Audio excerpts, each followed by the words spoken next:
सैदापूर तालुका कराड येथे सेवानिवृत्त पोलीस निरीक्षकाच्या घरी घराचे बंद कुलूप तोडून अज्ञात चोरट्यांनी घरातील रोख रक्कम व सोन्या चांदीचे दागिन्यावर डल्ला मारल्याची घटना बुधवारी उघडकीस आली। यामध्ये चोरट्यांनी सुमारे 4 लाख रुपयांचा मुद्देमाल लंपास केला आहे।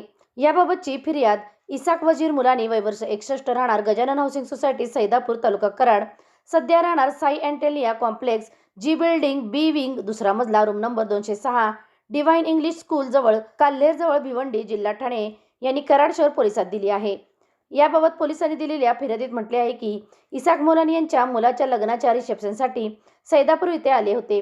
सर्व कार्यक्रम करून मंगळवारी 13 जानेवारी रोजी रात्री ते घराला कुलूप लावून सर्वजण भिवंडी येथे गेले। मेवणे यांनी त्यांच्या पत्नीच्या फोनवर फोन करून घराचा टाळा तुटलेला असून आतील साहित्य अस्ताव्यस्त पडले असून कपाट उघडे असल्याचे सांगितले। त्यानंतर इसाक मोलानी यांनी सैदापूरला घरी येऊन पाहिले असता घरातील साहित्य अस्ताव्यस्त पडलेले होते। कपाटामध्ये पाहिले असता कपाटाचा ड्रॉवर दिसून आला नाही।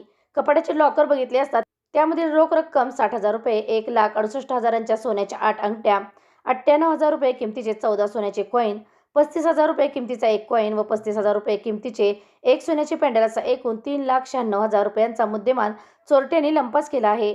याबाबत कराड शहर पोलिसात गुन्हा नोंद असून अधिक तपास सहाय्यक पोलीस निरीक्षक अशोक भापकर हे करीत आहेत।